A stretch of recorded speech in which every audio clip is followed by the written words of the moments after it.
di dalam kitab Yesaya pasal 55 ayat yang ke-7. Kitab Yesaya pasal 55 ayat yang ke-7. Inilah berita anugerah untuk kita dari kebenaran firman Tuhan. Baiklah orang fasik meninggalkan jalannya, dan orang jahat meninggalkan rancangannya. Baiklah ia kembali kepada Tuhan, maka Dia akan mengasihaninya, dan kepada Allah kita, sebab Ia memberi pengampunan dengan limpahnya. Kemudian petunjuk hidup baru untuk kita yang saya pilih dalam kitab Efesus pasal 5 ayat 15 sampai ayat yang ke-21. Saya ingin mengajak jemaat Tuhan sekalian kita membacakan firman Tuhan yang menjadi petunjuk hidup baru untuk kita secara responsoria dalam kitab Efesus pasal yang kelima ayat 15 sampai ayat yang ke-21.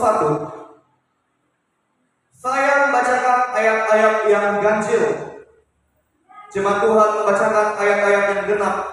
Nanti di ayat yang ke-21 kita bacakan bersama-sama. Jikalau jemaat Tuhan sudah menemukan kebenaran firman Tuhan yang menjadi petunjuk hidup baru ini, silakan jemaat Tuhan katakan amin. Judul dari firman Tuhan ini, hidup sebagai anak-anak terang. Ayat yang ke-15, beginilah firman Tuhan. Karena itu, perhatikanlah dengan seksama bagaimana kamu hidup.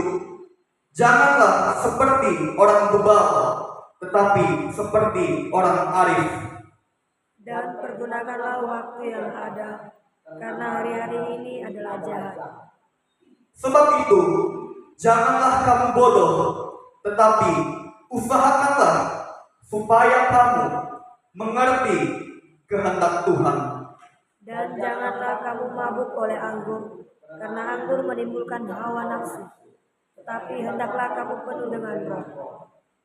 Dan berkata-katalah seorang kepada yang lain dalam mazmur, kidung puji-pujian dan nyanyian rohani. Bernyanyi dan bersoraklah bagi Tuhan dengan segenap hati. Ucaplah syukur senantiasa atas segala sesuatu dalam nama Tuhan kita Yesus Kristus kepada Allah dan Bapa kita. Ayat 21 kita bacakan bersama-sama 1, 2, 3. Dan merendahkanlah dirimu seorang kepada yang lain di dalam takut akan Kristus. Amin. Demikian kebenaran firman Tuhan yang menjadi berita anugerah dan petunjuk hidup baru untuk kita semua.